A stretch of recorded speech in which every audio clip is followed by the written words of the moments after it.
Egipto ha maravillado al hombre desde tiempos remotos y sin embargo son muchos todavía los enigmas que guarda la tierra de los faraones. Cómo se construyeron las pirámides o por qué están orientadas de esta forma tan matemática hacia ciertas constelaciones son solo algunos de los misterios más conocidos, pero quedan todavía muchos enigmas por resolver. ¿Cómo pudieron los artistas decorar las tumbas de los faraones que estaban colocadas a metros de distancia de la superficie, sin entrar un solo rayo de luz y en un tiempo en el que no existía la luz eléctrica?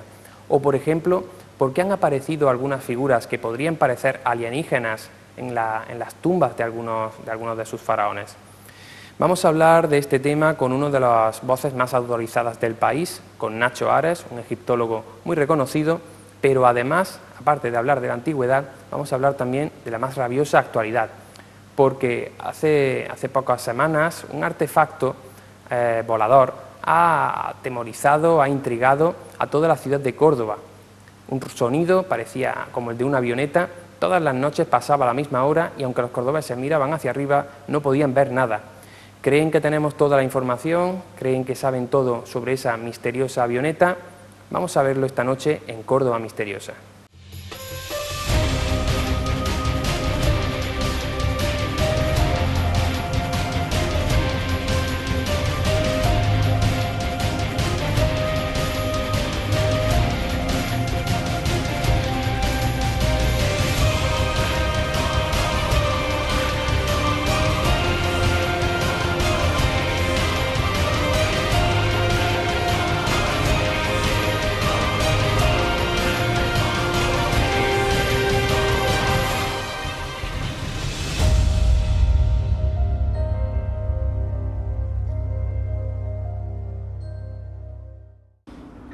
Buenas tardes, nos encontramos en el Hotel El Conquistador en compañía de Nacho Ares, que nos va a hablar de su última obra, El sueño de los faraones, de editorial Grijalbo. Buenas tardes, Nacho, muchas gracias por estar con nosotros en Córdoba Misteriosa. Gracias a ti, José Manuel, por esta invitación, muchísimas gracias. Y Nacho, queremos conocer, sabemos que eres egiptólogo, es una de tus facetas más conocidas, pero también queremos conocer el amante del misterio. ¿Cuándo empieza en ti esa fascinación por lo desconocido, por los enigmas que nos rodean? Pues hace muchísimos años. Piensa que yo he crecido en una familia en la que la lectura de libros relacionados con el mundo de lo misterioso era casi habitual, ¿no? Mis padres tenían libros de Erik von Däniken, de Juan José Benítez, de Antonio Rivera, de todos los grandes clásicos del mundo del misterio. Y aunque tengo que reconocer que no eran lecturas para un niño de 8 o 10 años en aquella época, yo los devoraba. Y en el caso de mi pasión por los enigmas de Egipto nacen un poco precisamente de los libros de Erik von Däniken y sobre todo de un magnífico libro que yo leí con 13 años, que era Dioses, tumbas y sabios, de C.V. Ceram, un periodista de origen alemán que acabó en Estados Unidos y que recopiló lo que para mí es la mejor historia de la arqueología que se ha escrito nunca. Yo leí los capítulos dedicados a la historia del descubrimiento de los primeros grandes hallazgos en el mundo egipcio en el siglo XIX, a comienzos del siglo XX, y quedé fascinado por esta interesantísima civilización hasta ahora. Y han pasado ya más de 3 décadas, que parece que fue ayer, pero ya tenemos unos cuantos años. Pues sí, sobre todo, bueno, supongo que estabas hablando de esos fantásticos recuerdos del futuro, ¿verdad? Sí, efectivamente. El libro de Däniken yo creo que tiene la particularidad de... Es cierto que se le pueden criticar muchas cosas. El libro de Däniken pues, es muy imaginativo, ¿no? Muy entusiasta quizás en la propuesta de algunas hipótesis de trabajo, pero no es menos cierto que colocó en el mapa lugares que gracias a ese libro pues hoy la gente conoce, ¿no? Como la isla de Pascua, como Nazca, por ejemplo, en Perú. Es muy curioso, por ejemplo, la teoría que él implicaba para explicar las llamadas líneas de Nazca, pues que serán pistas de aterrizaje de platillos volantes, ¿no? Pues yo creo que nadie está de acuerdo con ese tipo de interpretación. Pero tú lees ahora la literatura científica en donde se habla de las líneas de Nazca y se habla de las pistas de Nazca, que es el término que él acuñó hace casi 50 años y que ha quedado un poco en el inconsciente colectivo, ¿no? La importancia de este tipo de literatura para dar a conocer grandes temas de misterios de la arqueología. Se podría considerar el padre de la astroarqueología, ¿no? Desde luego que sí. O sea, él fue quizás pionero en muchos aspectos a la hora de intentar buscar una explicación para mí, como digo, bastante imaginativa, bastante, bueno, no estoy muy de acuerdo en absoluto con ello. También el contexto histórico, las épocas. En efecto, estamos hablando de la década de los años 60, en donde estos lugares eran muy desconocidos, no se había trabajado desde el punto de vista científico arqueológico tanto como ahora, y se intentaba buscar una explicación a los problemas que planteaban, tanto de la orientación astronómica, los problemas de construcción de grandes monumentos, el traslado de grandes bloques de piedra. Pues si tú no tienes en tu entorno del siglo XX, de mediados del siglo XX, las respuestas para poder explicar esos enigmas, en muchas ocasiones, como hacía el hombre primitivo, buscar la solución de tus problemas en el cielo, en las estrellas, ¿no? En la prehistoria se hablaba de dioses, pues él, quizás dándole un punto de vista más del raciocinio, pues hablaba de extraterrestres, ¿no? Pero bueno. Siempre te ha apasionado la historia, ¿verdad? De hecho, vives en una casa con historia, ¿no? Sí, yo vivo en una casa en Madrid que, bueno, que fue habitada por Cervantes y tiene su historia, ¿no? Como yo siempre digo de manera un poco cómica y en tono de broma, que yo he intentado comunicarme con él por medio de psicofonías, intentando a ver si me da la segunda parte del Rinconete y Cortadillo, pero hasta ahora sin éxito. Todavía no, ¿no? Todavía no. Bueno, dedicas, Nacho, gran parte de tu vida a estudiar los enigmas de Egipto.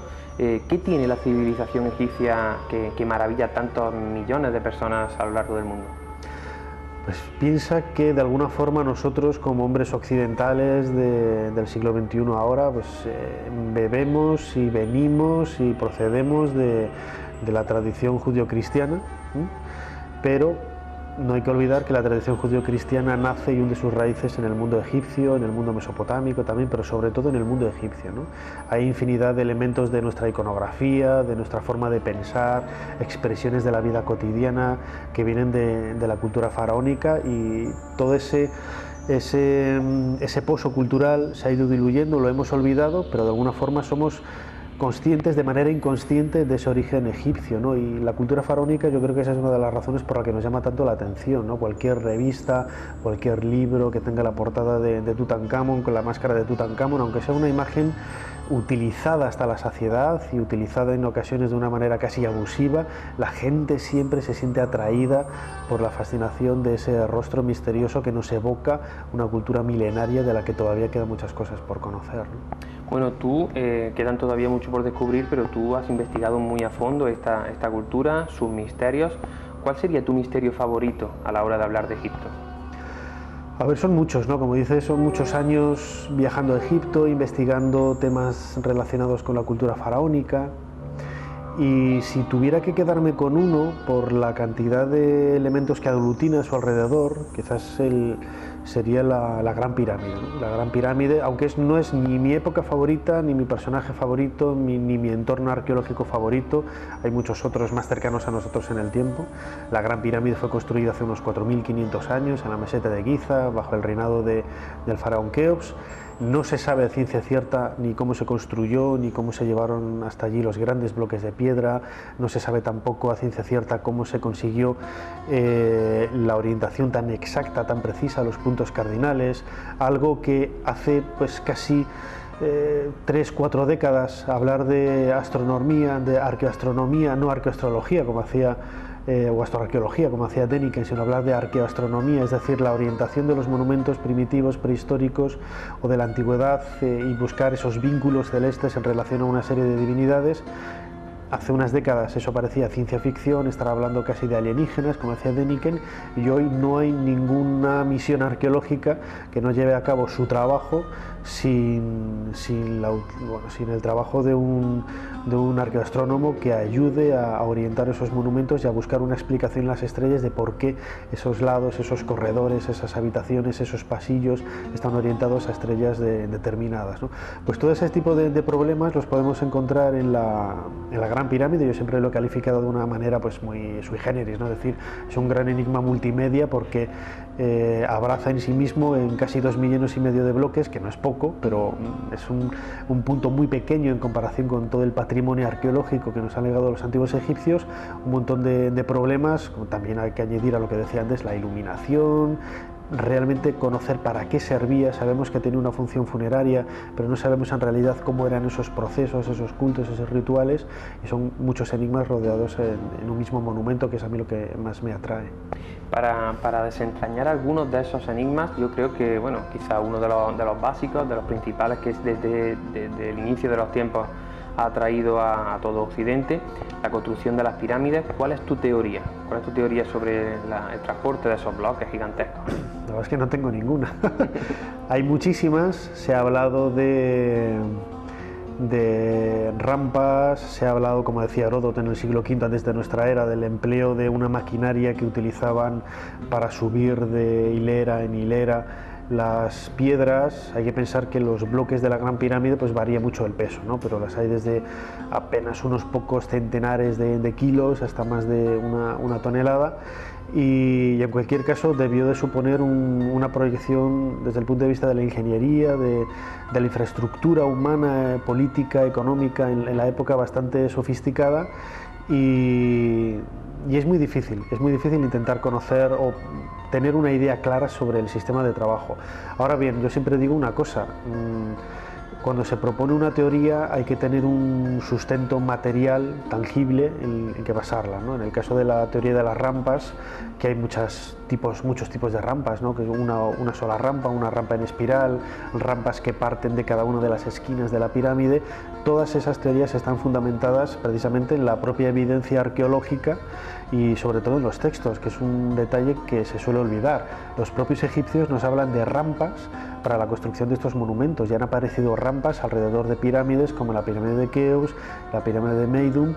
Se conservan algunos papiros matemáticos en donde, para el traslado de obeliscos, se planteaba a los alumnos la pregunta de qué inclinación tendría que tener esta rampa para poder proyectar este obelisco, etcétera, ¿no? O sea, los propios egipcios ya nos están hablando de que ellos utilizaban rampas para la construcción de las pirámides. El problema es saber cómo era esa estructura, cómo eran esos problemas de ingeniería, que los vemos ahora tan complicados, que no es que hoy no pudiéramos hacer esos monumentos, porque sí que se pueden hacer, ¿no? Con la misma orientación, etcétera, pero quizás en muchas ocasiones lo que hacemos es pecar de excesivamente pretenciosos desde el punto de vista de la inteligencia y creer que hace 4500 años una persona no podía realizar ese tipo de trabajos cuando realmente los hicieron, porque si no, no estarían ahí, ¿no? Entonces, estás convencido de que ha existido un conocimiento que se ha perdido, ¿no? Hubo un conocimiento que se perdió, que no ha llegado a nuestros días, ¿no? Hombre, más que perderse, ha ido evolucionando. O sea, hoy en día nadie, ningún político, ningún personaje importante decide construirse una pirámide, porque es absurdo, ¿no? O sea, esas ideas tan magnánimas de intentar trascender al futuro, a la eternidad, pues por medio de un monumento, pues nadie lo tiene, ¿no? Ha evolucionado un poco el pensamiento humano en ese sentido. En época romana, en época griega, se utilizaban métodos de trabajo muy similares a los egipcios, con monumentos más pequeños, con edificios más pequeños, pero la ingeniería, la arquitectura, en definitiva, era la misma, y los procesos de trabajo también, ¿no? Y en este sentido yo no creo que se haya perdido el conocimiento, sino que ha evolucionado, y nadie construye grandes catedrales como lo hacíamos en la Edad Media, nadie construye esos edificios desde un punto de vista religioso. Los podemos hacer desde un punto de vista pues más pragmático, como decía ahora, pues para hacer oficinas o para otro tipo de funcionalidad, ¿no? Pero no desde el punto de vista religioso, y seguimos teniendo ese conocimiento, y no solamente lo mantenemos, sino que además lo hemos aumentado y evolucionado, ¿no? Y quizá otro de los misterios clave sobre la construcción de las pirámides es cómo fueron capaces de decorar esos pasillos a los que no llegaba la luz del sol, en un tiempo en el que no existía la electricidad, cuando por otro lado tampoco las paredes aparecieron manchadas de hollín, como hubiera ocurrido si hubieran iluminado mediante antorchas, ¿verdad? Eso es cierto. En los textos, por ejemplo, de obreros de Deir el Medina, que es una aldea de constructores que hicieron las tumbas de los nobles y del Valle de los Reyes, de los grandes reyes y reinas en Luxor, en el Imperio Nuevo, hace unos 3500 años, grosso modo. Estos papiros, estos textos nos hablan de los listados de materiales, de herramientas que recibía cada obrero al principio y tenía que entregar al final del día, para la realización de las obras en determinada tumba, en determinado lugar, etc., ¿no? Pues uno de los objetos más importantes que se hace hincapié en ellos es la presencia de lámparas, ¿eh? No sabemos qué tipo de lámparas eran, ¿eh? No especifican ni de qué material, ni con qué contenidos, etcétera. Se habla de lámparas un poco en general de una manera ambigua, y eso pues plantea el problema, en efecto, ¿no? Porque si tú entras en la tumba de Seti I, por ejemplo, en la zona más profunda, que son más de 100 metros en el interior del suelo de la montaña, te das cuenta de que está todo pintado con brillantes colores, con colores muy vivos, y sin embargo no hay, como tú decías ahora, ni resto de hollín, ¿no? Lo lógico es pensar que fueron allí con sus antorchas y estuvieron pintando. Se han propuesto infinidad de teorías, ¿no? Una de ellas, Peter Krasa, en los años 70 lanzó la teoría de que podrían haber utilizado la electricidad, ¿no? Y habló de las bombillas que él identificaba en la cripta de Dendera en Egipto, ¿no? Pues una teoría un poco absurda, porque lo que él identificaba con una bombilla era una suerte de estela. Hoy en día las bombillas, tal y como las veíamos en los años 70, ya no existen. Son lámparas halógenas o de consumo mínimo, que tienen forma de espiral o tienen de formas muy variadas, que no tienen que ver nada con una bombilla, ¿no? Insisto un poco en ese error, ¿no? De intentar comparar nuestro desarrollo, nuestra inteligencia, nuestro conocimiento con lo que había hace 4.500 años, que no tiene nada que ver. Pero algo sí tendrían, ¿no? Algo se inventarían para iluminarse, ¿no? Hombre, desde luego. Yo he oído teorías de todo tipo, ¿no? Desde que si tenían una vista especial que les permitía ver en la oscuridad, casi, bueno, alucinadas de estas varias, la utilización de la electricidad también, y sobre todo pues estas lámparas que, como digo, aparecen referidas en Deir el Medina, pero que no sabemos en qué consistía, ¿no?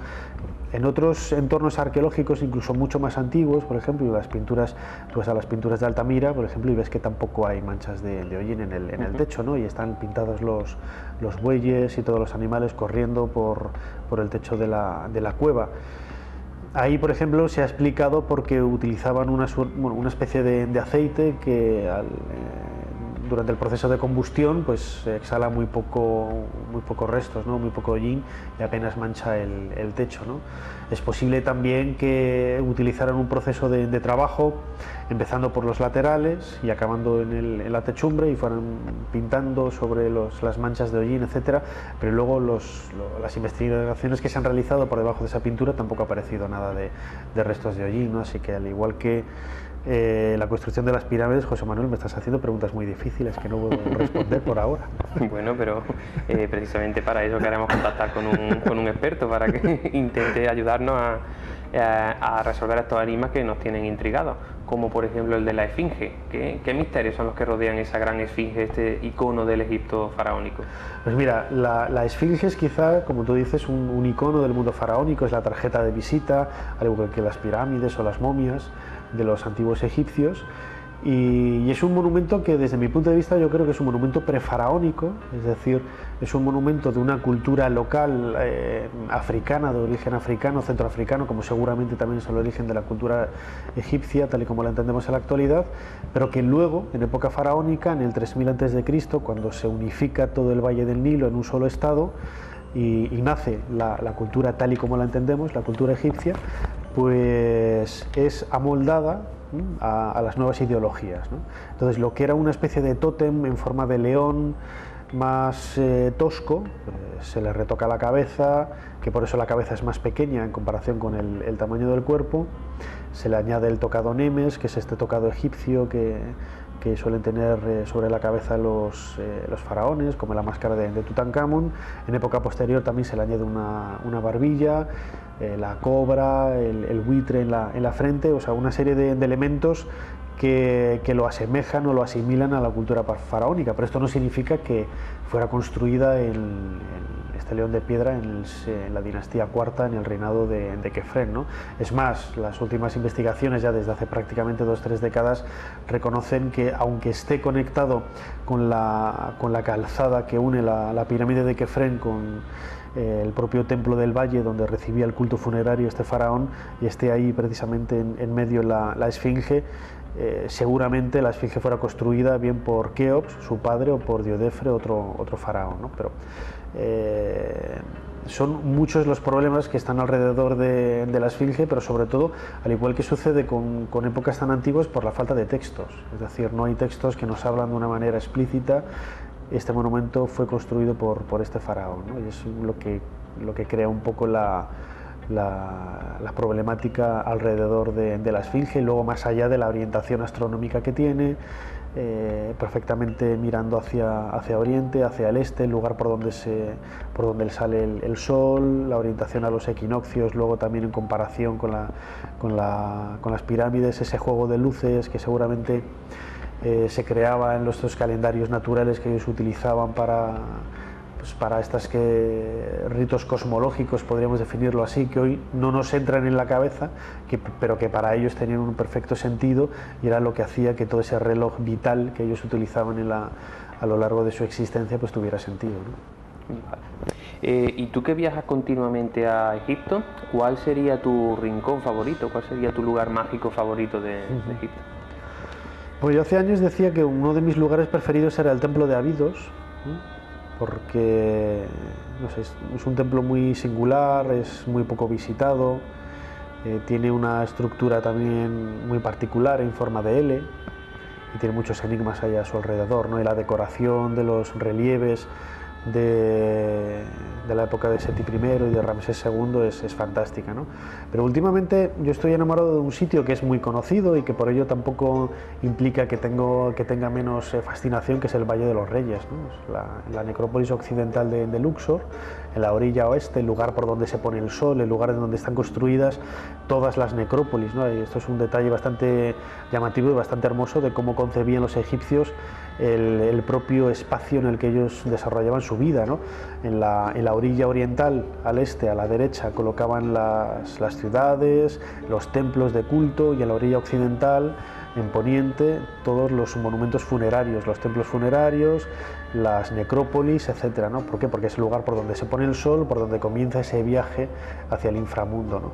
Y el Valle de los Reyes, con la orientación de sus tumbas y la decoración de algunas de ellas con personajes realmente grotescos, es una época, estamos hablando del Imperio Nuevo y el tercer periodo intermedio, bueno, entre el 1500 y el año 1000 antes de nuestra era, en donde pues, muchas de las tumbas pues, acogen textos realmente singulares desde el punto de vista de la creatividad, ¿no? De la literatura funeraria de esta época, ¿no? Que muchas veces pensamos el libro de los muertos, ¿no? Pero en esta época había libros funerarios desde los textos de los sarcófagos, que son muy anteriores, los textos de las pirámides. Algunos de esos fragmentos se reutilizan en tumbas en el Imperio Nuevo, y sobre todo los textos del Amduat, el libro de las puertas, el libro de la vaca celeste, el libro del día, el libro de la noche. Hay infinidad de textos que hablan siempre de lo mismo, ese viaje nocturno del sol, identificado con el difunto, ¿no? Identificado a su vez con Osiris, para realizar ese viaje, para volver a renacer al día siguiente en una nueva vida, en un nuevo cosmos, en un nuevo lugar, que era un poco el objetivo de todos, ¿no? En este valle, concretamente, creo que es la tumba de Ramsés VI, hay una extraña pintura, ¿no? Que ha hecho a algunos pensar que pudieran estar representando a los egipcios naves espaciales.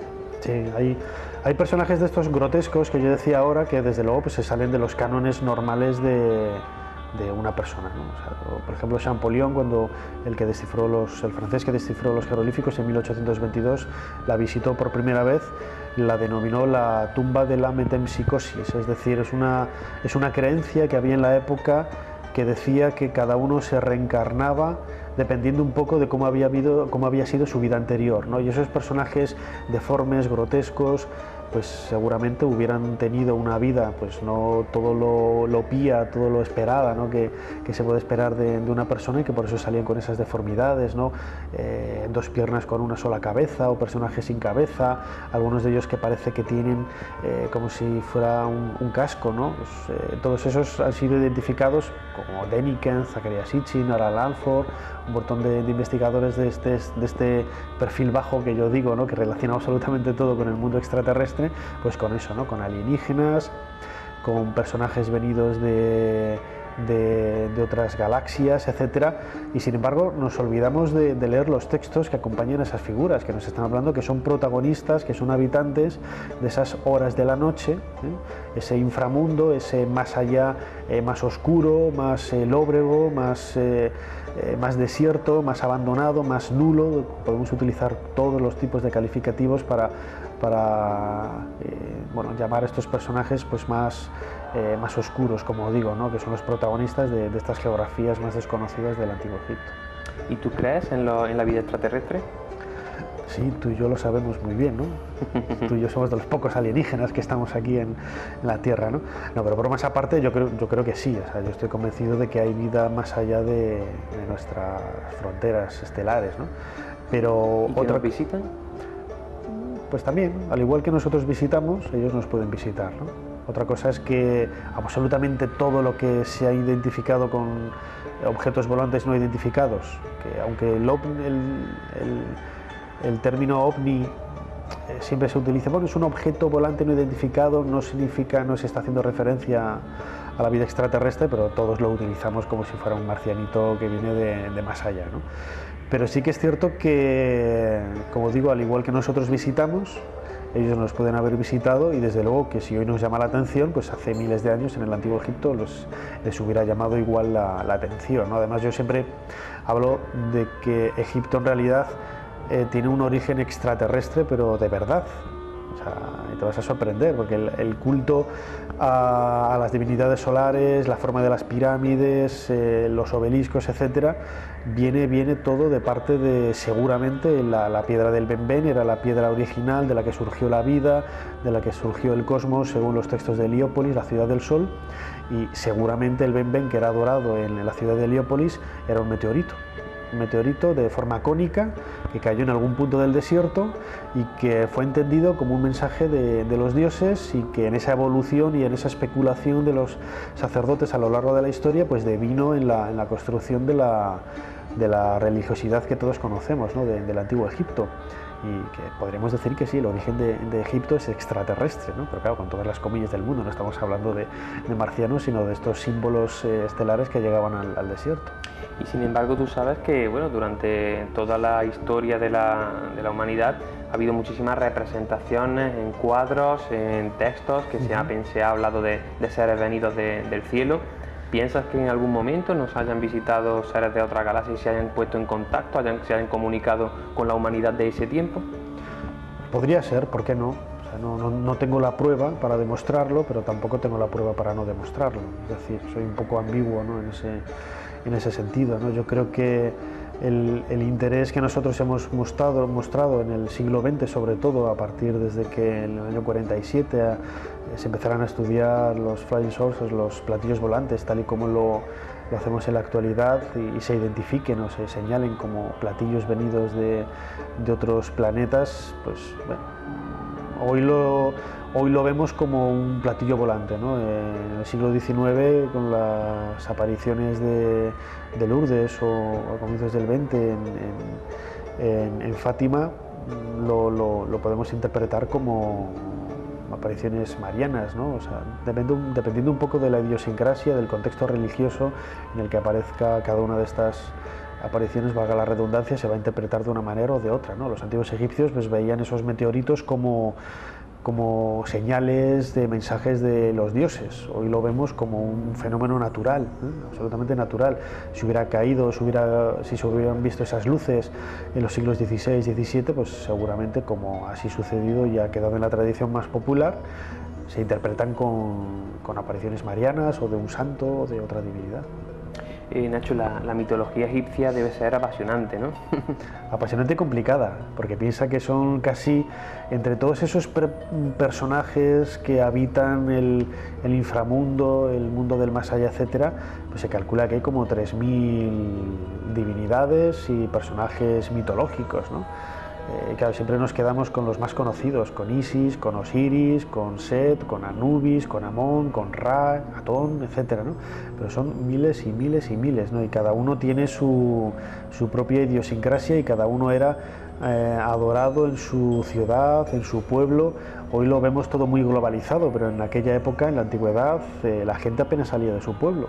Y la religión de Estado que nosotros conocemos, del culto a Osiris, de Amón, etcétera, en los grandes periodos de la historia de Egipto, era casi algo desconocido en las aldeas, en donde solamente se seguía el culto a una divinidad, ¿no? Al igual que ahora sucede, pues las advocaciones que hay en algunas iglesias con santos determinados. No es que se esté dando la espalda a la figura de Jesús o de la Virgen, ¿no? Pero cada pueblo tiene su Virgen María, cada pueblo tiene su Jesús, cada pueblo tiene su santo patrón. No hay nada nuevo bajo el sol, hemos evolucionado, como digo, en la misma línea, hemos cambiado los nombres de unas cosas y otras, y prácticamente es todo lo mismo. Para situar a nuestros amigos, creo que quizá el mito más conocido es el de Isis y Osiris, ¿no? Quizá a partir del cual surge todo el resto de la mitología. ¿Quieres compartirlo?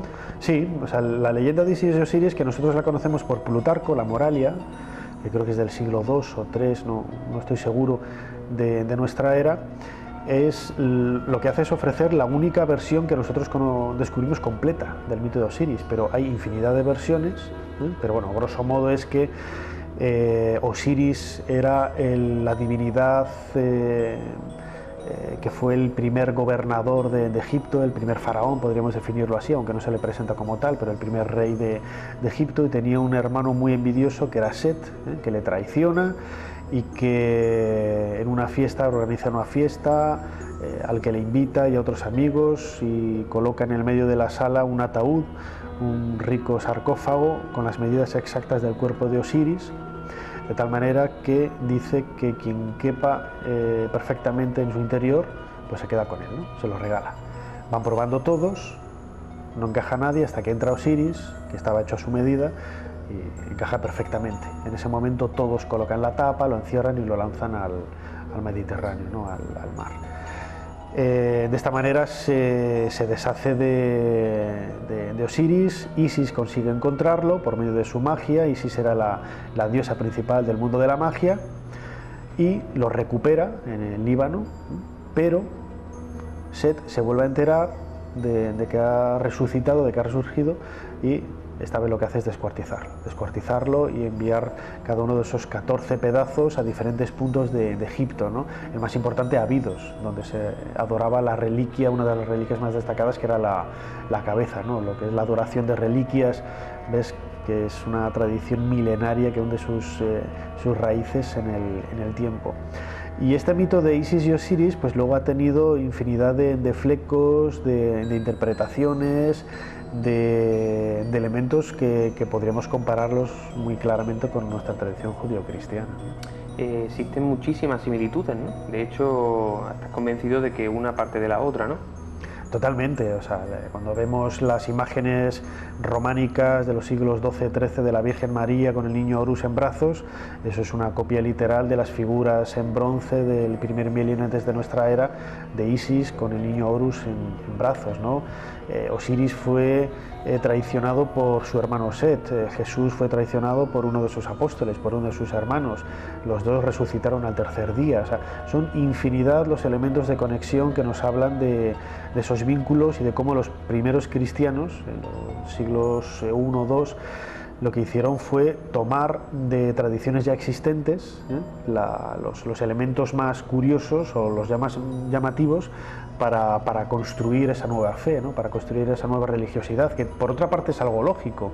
Cuando tú quieres hacerte con una parroquia, nunca mejor dicho, lo que haces es intentar ofrecer algo que ellos ya conocen, pero mejorado o edulcorado o maquillado de otra forma, pero en el fondo es lo mismo. O sea, la idea de Jesús como una divinidad solar lo vemos perfectamente en la orientación de las iglesias este a oeste del románico,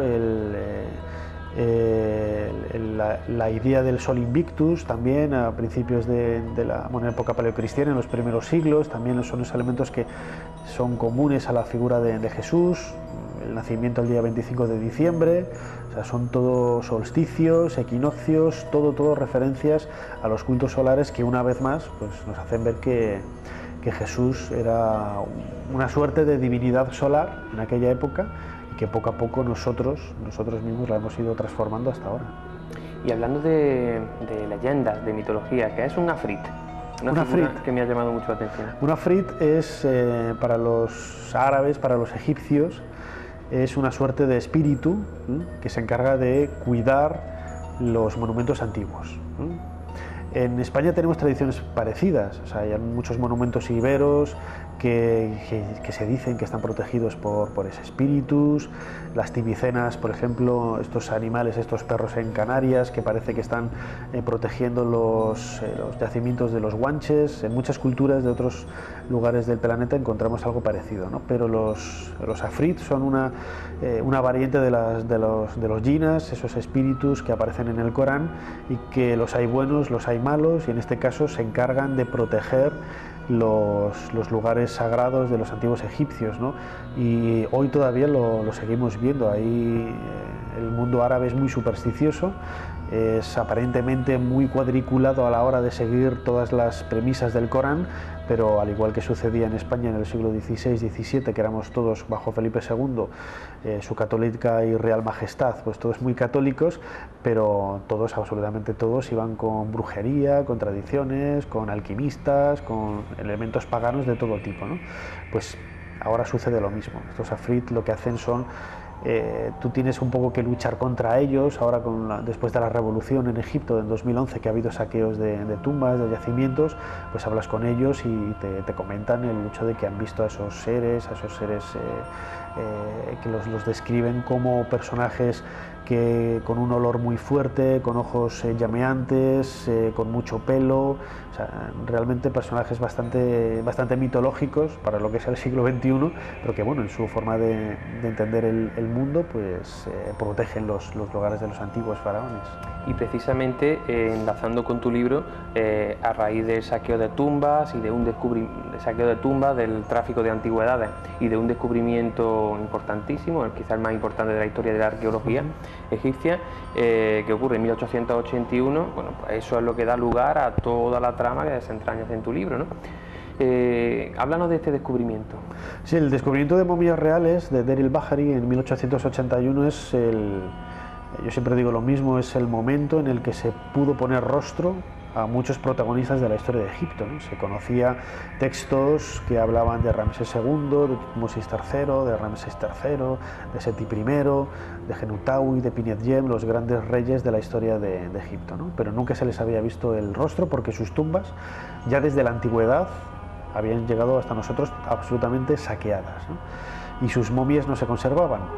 Y en 1881 lo que aparece es una serie de piezas en el mercado negro de antigüedades, useptis, pequeñas figuras funerarias, momiformes que representan al difunto para realizar trabajos manuales en el más allá, y algunos arqueólogos como Emile Brooks o Gaston Maspero se percatan de que esas piezas son únicas, pertenecen a un periodo de la historia de Egipto muy concreto y que vienen de una necrópolis desconocida. Ellos en un principio creían que eran varias tumbas, y empiezan a seguir la pista de los ladrones de tumbas, ¿no? Hasta que dan con una familia, la familia Abd ar-Rasul, que al parecer había descubierto en la década de 1870, a mediados de esta década, una tumba en donde encontraron pues casi 40 ataúdes con reyes, reinas y el ajuar de todos ellos, que había sido colocado allí ya en la antigüedad, en una época convulsa también, el tercer periodo intermedio, hacia el año 1000 antes de nuestra era, para protegerlo de todos los saqueos que ya en aquella época de crisis había en Egipto, ¿no? O sea, parece que estoy contando la historia, no de la novela, pero no estoy destripando nada, porque la novela cuenta muchísimas aventuras e historias más, ¿no? Precisamente el título, El sueño de los faraones. ¿Cuál era el sueño de los faraones? La vida eterna. La vida eterna, ¿no? Yo siempre digo lo mismo, cuando hablamos de Ramsés II, todos los personajes históricos que hemos mencionado en esta charla contigo, ellos seguramente ni soñaban en el mejor de sus sueños, valga la redundancia, que 3000, 4000 años después, dos españolitos estuviéramos aquí tú en y un yo, sofá, ¿no? En un hotel, estarían hablando de él, ¿no? O sea, yo creo que ese es el mayor sueño que podían conseguir los antiguos, ¿no? La trascendencia, no tanto de sus tesoros, de su cuerpo, sino de su nombre, que era en definitiva lo más importante, ¿no? Porque solamente ellos, los antiguos egipcios, pensaban que con el solo hecho de pronunciar un nombre, por ejemplo Tutankamón, Nebamón, Amenemhat, Nebjeperurra, todos estos nombres, con el solo hecho de pronunciarlos, ya estaba cobrando vida de forma mágica, ¿no? Pues para ellos es el verdadero sueño de los faraones, no solamente de los grandes reyes, sino también de toda la población, ¿no? Y al igual que ellos, ¿tú crees en la vida eterna? Dentro de 100 años te lo digo, ¿no? A ver, la vida eterna, yo creo que uno, por ejemplo, que siempre me dicen, a mí ya, esto es un poco ya personal, ¿no? ¿Por qué no tienes hijos y tal? No sé qué, ¿no? Yo prefiero dejar mis libros, dejar un legado más, no menos sutil, pero más pragmático. Yo he utilizado este adjetivo varias veces en esta charla, ¿no? Algo más factible, algo más manejable, algo más útil, que no el Gilgamesh, por ejemplo, que es quizá uno de los textos mesopotámicos más clásicos en donde se habla de este problema de la vida eterna, etcétera. Al final se da cuenta que la verdadera vida eterna está en tener hijos y en tener descendencia, y ahí queda un poco tu huella, ¿no? Para el resto de la historia, ¿no? Yo creo que eso va un poco con cada persona, eso es una reflexión ya muy particular y muy personal. Y la vida eterna, pues lo que te digo, ¿no? Dentro de 100 años a lo mejor estamos tú y yo aquí con estas de las historias nuevas de la criogenización y todos estos avances tecnológicos, a lo mejor estamos igual de lozanos aquí hablando en este mismo hotel al lado de la mezquita dentro de un siglo, ¿no? Igual estamos riéndonos de lo que nos preocupaba en estos momentos, ¿no? En este año 2014, cuando ya se hayan descubierto el resultado y la respuesta a todos estos enigmas que hoy nos intrigan todavía. Sí, porque en eso está un poco la evolución del hombre, ¿no? La evolución del ser humano, ir aprendiendo, ir evolucionando y sobre todo ir adaptándose a los nuevos tiempos, ¿no? Que no hay que pensar tanto en el futuro ni en el pasado, sino disfrutar del presente, pero sin perder esa perspectiva, ¿no? De lo que puedes hacer, aprender del pasado y pensar también un poco en el futuro, ¿no? La combinación de todo ello yo creo que es la satisfacción plena del ser humano. Bueno, Nacho Ares, muchísimas gracias por habernos atendido, por haber sido tan amable con nosotros. Gracias a vosotros. Y recomendar a todos nuestros amigos encarecidamente El sueño de los faraones, de Editorial Grijalbo, que bueno, es un libro que engancha desde el primer momento. No solo a los amantes de Egipto, sino a cualquier amante del misterio y de una buena novela de intriga y de suspense. Muchísimas gracias, Nacho. Gracias a vosotros.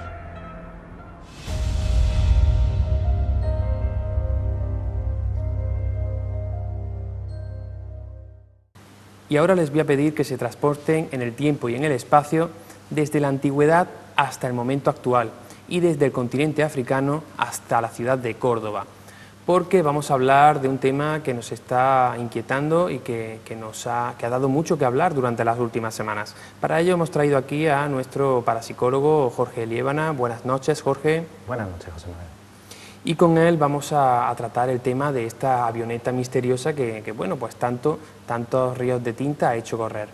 En primer lugar, para comprender el fenómeno, Jorge, cuéntanos, ¿qué es esa avioneta misteriosa?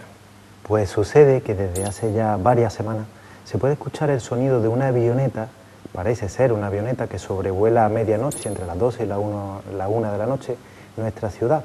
Al principio no se echó mucha cuenta de este fenómeno, no se le dio mucha importancia, porque solamente se oía en una zona muy concreta, como por ejemplo en Cerro Muriano, y ya sabemos que allí hay una base militar, no llamaba eso mucho la atención, pero en estos últimos días sí que se ha empezado a escuchar en prácticamente todas las zonas de Córdoba y además todas las noches prácticamente a la misma hora. Eso es lo que ha hecho que llame tanto la atención. ¿Y cómo puede algo tan en un principio, bueno, pues poco relevante como el paso de una avioneta, cómo puede acabar convirtiéndose en trending topic en Twitter a nivel nacional? Pues efectivamente, porque lo que llevaba camino de ser una leyenda urbana como otras más, precisamente por ser repetitivo, por ser constante en su aparición, se ha convertido en un hecho del que los cordobeses pues están hablando. Tenemos que tener en cuenta una cosa: este avión que pasa, que se puede escuchar además de forma muy fuerte, muy potente, como si volara a baja altura, el que lo oye, cuando se asoma al cielo, no ve absolutamente nada. Incluso en ocasiones ha ocurrido que en pleno día, a las 12 del mediodía, también ha sido escuchado y no se puede ver nada, no se puede ver absolutamente nada.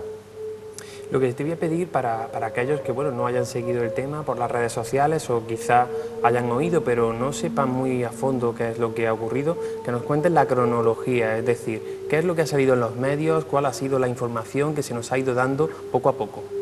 Efectivamente, al principio no se hacían mucho eco los medios de comunicación, de información, porque como he comentado antes, se escuchaban muy pocas zonas y no se daba más importancia.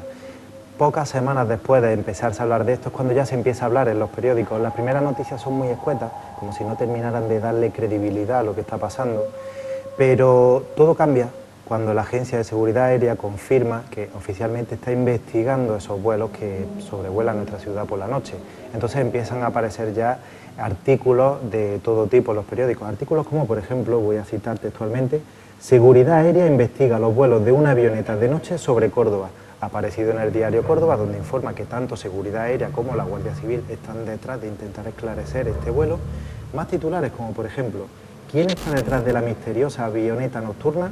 Aparecido en Cordópolis, donde ahí se empieza por primera vez a especular con todo tipo de hipótesis que puedan explicar lo que está ocurriendo con este avión. Y otro titular muy explicativo también, la extraña avioneta que sobrevuela Córdoba, aparecido en el diario ABC. Este artículo es muy bueno porque resume en una sola frase lo que está ocurriendo realmente aquí, que es la siguiente. Pasa casi cada noche, no procede del aeropuerto ni de ningún aeródromo y no consta en ninguno de los planes de vuelo.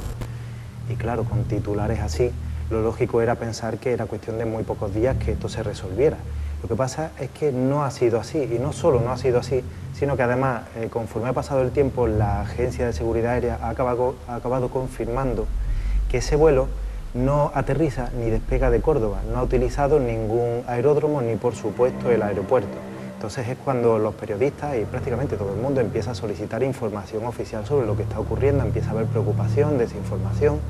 El aeropuerto, cuando es consultado, dice que no sabe nada, se remite a informar de que ellos cesan su actividad a las 6 de la tarde y que el control del aeropuerto pasa a manos del aeropuerto de Sevilla. En Sevilla tampoco tienen conocimiento de este vuelo para nada. Si se pregunta a la Guardia Civil, nos remiten a la Policía Nacional porque es su jurisdicción, la Policía Nacional nos remite al aeropuerto porque tampoco sabe nada y, como he dicho, el aeropuerto no sabe nada. Y claro, ante tal cúmulo de desinformación y de ver que ni siquiera las instituciones principales y de seguridad saben qué es lo que está ocurriendo, pues empiezan a barajarse todo tipo de hipótesis en los medios de información. La primera hipótesis que aparece, como era de esperar ya que estamos en Córdoba, es que puede tratarse de tráfico de droga. No olvidemos que aquí tenemos un precedente y es que hace apenas 4 años un helicóptero apareció abandonado en la Sierra de Córdoba y después de investigarlo se llegó a la conclusión de que ese helicóptero había sido usado para tráfico de droga desde Marruecos hasta aquí Córdoba.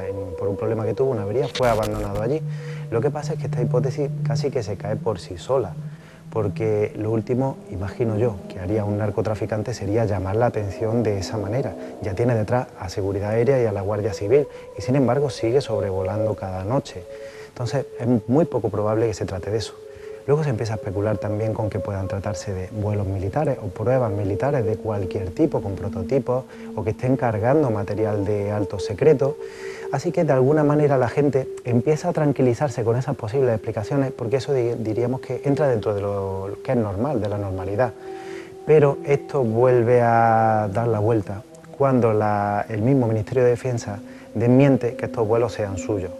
Entonces es ya cuando empieza una preocupación real, una alarma social aquí en Córdoba, porque no olvidemos que lo que está ocurriendo es que un avión desconocido, sin matrícula, no identificado y con las luces apagadas, está sobrevolando Córdoba casi todas las noches. Esta es la alarma que el mismo subdelegado del Gobierno, Juan José Primo Jurado, acaba siendo entrevistado varias veces, dando varias ruedas de prensa para informar de todo lo que él tiene a mano. Confirma varias veces que oficialmente se está investigando ese vuelo, que no pertenece a Defensa y que si se trata de algo ilegal se va a descubrir y se va a pillar.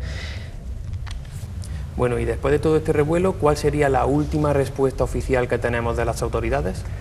Pues resulta que hace unos días AENA emitía un comunicado a la subdelegación de Gobierno para informar que esta avioneta no es tal avioneta, sino que es un avión de mucha más envergadura, un avión de carga con un motor de 4 hélices, de fabricación rusa que realiza la ruta puntualmente de Gran Bretaña a Marruecos y precisamente pasa por nuestra ciudad. Parece ser que el misterio está un poco resuelto. ¿Y esta respuesta ha conformado a las redes sociales, ha conformado al pueblo, a la gente de la calle? No, la verdad es que no, porque si lo pensamos bien, esta explicación se queda muy escueta porque todavía hay muchas incógnitas que este comunicado oficial no puede despejar de ninguna manera. Por ejemplo, ¿por qué se ha tardado tanto en saber qué era este vuelo, qué era este avión y qué pretensiones tenía? ¿O por qué vuela con las luces apagadas, que lo sigue haciendo? Y muchas otras más incógnitas. Precisamente por eso, lo que he hecho es salir a la calle a preguntar a la gente a ver qué es lo que pensaban ellos, qué es lo que piensan ellos de todo esto. Bueno, pues vamos a ver ese reportaje y vamos a ver lo que piensan ustedes. Ayer precisamente lo sentí también. Digo, mira, ya está otra vez el avión, No sentió nada. pero no es un avión No como... sintió nada. Sí, no es un avión como otros aviones que siente uno, es una cosa... Y he oído yo también a otros decir, ay, de noche y se ve una luz. Dicen que puede ser alguien que está haciendo algún tipo de narcotráfico, eso sí lo he escuchado, otro que es un dron, pero otros argumentan que puede ser un dron, un aparato que se mueve sin tripulante. Ya durmiendo, acostada, digo, ¿y eso qué es? Y yo dije para mí, digo, ¿esto que van a bombardear Córdoba? Pensé y todo, porque como eso era una vez y otra, fueron muchas veces. Mi padre cree que es un señor con un teledirigido de estos. Personas que dicen, pues de noche anda un avión dando vueltas. Porque ha perdido tumbo, eso le pasa como a las palomas mensajeras. Cuando pierden el rumbo, ya no sé dónde van a tirar, entonces se meten, o se van de aquí, a lo mejor se van a Francia, o se van y ya no vuelven aquí a Córdoba. Pero la verdad que no lo sé, sigue siendo un misterio. Pero claro, no sé qué objetivo puede tener eso. Bueno, pues ya lo han visto ustedes y la pregunta ahora sería a Jorge si los vecinos entonces no creen que esta sea la solución definitiva, ¿cuáles son las teorías que siguen manteniendo? Pues la verdad es que en las redes sociales nos encontramos teorías de lo más incluso disparatadas, muy variadas. De hecho, lo bueno que tienen precisamente las redes sociales es que ofrecen todo tipo de opiniones al respecto. Aquí no hay ningún tipo de censura y cada uno puede decir lo que piensa. Vuelos militares. Hay quien sigue pensando que a pesar de que el mismo Ministerio de Defensa ha desmentido que estos vuelos sean suyos, sigue pensando que hay algo detrás, que ellos siguen estando involucrados y que es un proyecto, una especie de proyecto secreto.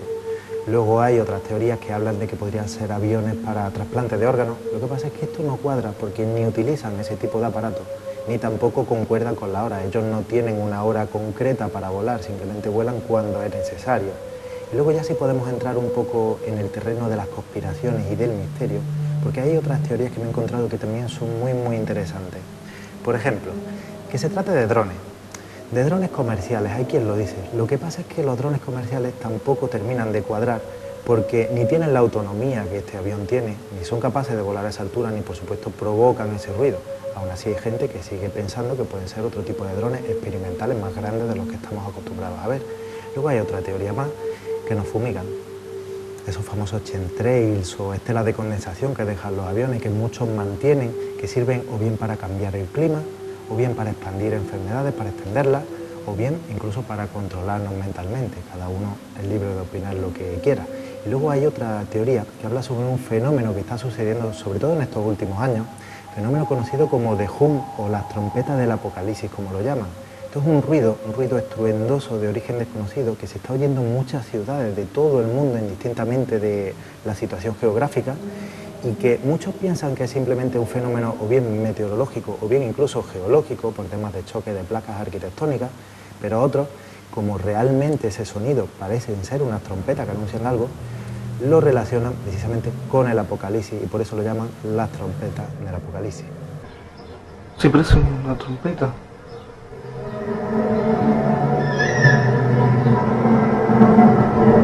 No. ¿Qué será? No sé.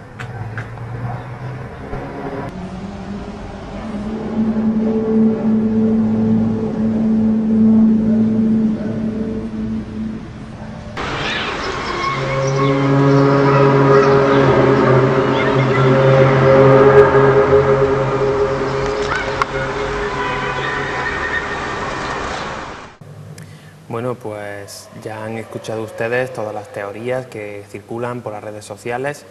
Un tema que parece que, si continúa así, acabará convirtiéndose en una leyenda urbana de Córdoba, pues que puede estar al nivel de la del Palacio de Oribe o del Duende de la calle Almonas. Lo que sí que es cierto es que todavía quedan algunos misterios, algunos flecos por resolver de este curioso asunto, y que, bueno, pues podría suponer simplemente una prueba de que una sociedad, cuando empieza a hablar, cuando empieza a lanzar hipótesis, tiene un poder increíble.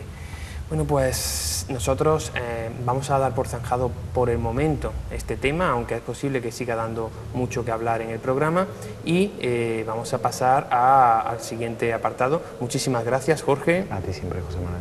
Y nosotros vamos a pasar ya con Almudena.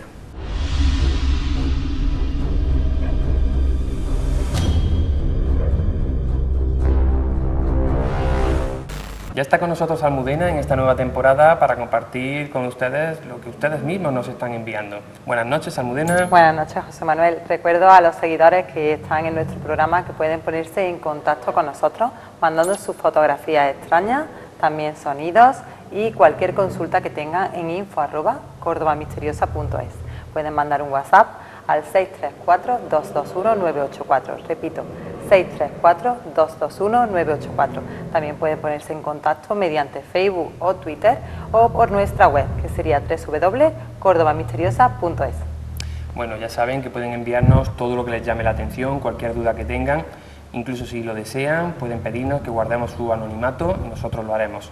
Muy bien, Almudena, ¿qué tenemos esta semana? Pues esta semana lo primero que vamos a compartir es una foto bastante curiosa que nos llega del Centro de Salud Carlos Castillo de Pino. Nos llega una fotografía tomada en un parking que nos asegura el chaval que la hizo allí, y nos comenta que en esta fotografía aparece un rostro que parece ser que es un cráneo. Curiosa imagen, podría ser una pareidolia, pero también es cierto que alguien podría pensar que al haber allí una necrópolis, se contó aquí hace unos programas, podría estar algo manifestándose, o quizá esto sea un disparate, no lo sabemos. Curiosa imagen, la dejamos para que nuestros espectadores sean quienes juzguen. ¿Continuamos? También nos llega de Natalia, una seguidora nuestra, para nuestro compañero Jorge, parapsicólogo, una historia bastante terrorífica. Os la cuento textualmente. Mi nombre es Natalia, la verdad es que soy un poco escéptica con todo lo paranormal, ya que me da un poco de miedo, pero es que lo que me ha pasado es bastante extraño. Ocurrió este verano, estaba durmiendo y de repente unas voces de una señora mayor me alarmaron. Empezaron a decir socorro, socorro. Yo bajé corriendo para ver lo que sucedía porque sonaba en el patio interior donde están todos los vecinos. Nos comenta que ella se asomó a la ventana y preguntó a una anciana que dónde estaba, y ella no paraba de repetir lo mismo, socorro, socorro. Me asusté mucho y llamé al 112 pensando que podía tratarse de una mujer que se había caído y que necesitaba realmente una ayuda. El caso es que vinieron los servicios sanitarios y recorrieron toda la primera planta llamando a todos los vecinos. Todos dijeron que no era ninguno y que no conocían a dicha señora. La ambulancia se fue y yo quedé como una tonta y se pensaban que yo me la había inventado.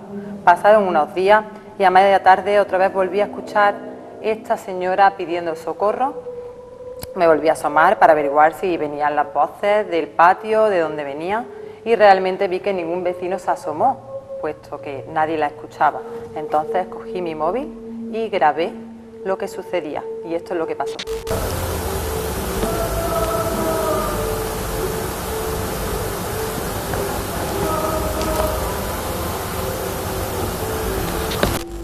Bueno, pues lo acaban de escuchar, y lo realmente curioso de esta historia es que Natalia al principio era la única persona que escuchaba esas voces, pero luego su grabadora le dio la razón, lo han podido escuchar ustedes. Fíjense, aquí podríamos dar dos versiones. Quizá la más habitual, la más simple sería que bueno, ella estaba escuchando el ruido de una señora que se ha mudado hace poco, por eso los vecinos no la conocían, y que quizá, bueno, pues estaba cada uno en sus cosas, nadie pudo escuchar ese sonido de auxilio, sería la hipótesis más normal. Pero fíjense, también desde un punto de vista parapsicológico existe la teoría, lo hemos comentado aquí en el programa anteriormente, de que nosotros mismos, nuestros miedos, pueden transmitirse, pueden grabarse, pueden impregnarse en una imagen. ¿Podría estar Natalia en una imagen o en un audio. Podría estar Natalia, ese miedo, eso que ella tiene dentro, podría estar transmitiéndolo a este audio, podría haberse grabado directamente desde su inconsciente. Es algo que da que pensar. Bueno, ya para terminar, a partir de ahora, en esta temporada, Almudena les dará algunos consejos, algunas sugerencias a todas esas personas que quieran salir a la calle, quieran levantarse de su sillón y quieran vivir el misterio en primera persona. Hoy vamos a presentar una de las rutas que más personas en España han disfrutado, que es Córdoba Misteriosa. Córdoba Misteriosa es un paseo nocturno que enfoca las leyendas y todo tipo de misterios que hay en Córdoba, casas encantadas y psicofonías. En este paseo nocturno de 2 horas permite a las personas que busquen hacer algo distinto para sorprender con fascinantes historias reales sucedidas en Córdoba y revivirlas en ese mismo lugar donde sucedieron. Durante el paseo van a descubrir desde oscuras leyendas sobre duendes, fantasmas y demonios al rastro dejado por las brujas cordobesas del siglo XVI, con especial hincapié en las casas encantadas de la ciudad. Conoceremos los acontecimientos dramáticos que dieron origen en su embrujo, así como las investigaciones parapsicológicas que se han llevado a cabo dentro de ellas y que en algunos casos han dejado como prueba de fenómenos psicofonías muy impactantes. Bueno, pues ya lo han escuchado. Si después de escuchar esto todavía se atreven a venir con nosotros y si quieren acompañarnos, conocernos en persona y además acudir a esos lugares donde están sucediendo estos fenómenos paranormales, no se lo piensen, en cordobamisteriosa.es pueden encontrar toda la información y también las vías de contacto con nosotros. Muchísimas gracias, Almudena. Muchas gracias. Un gran trabajo como cada semana y a ustedes les emplazo a la semana que viene.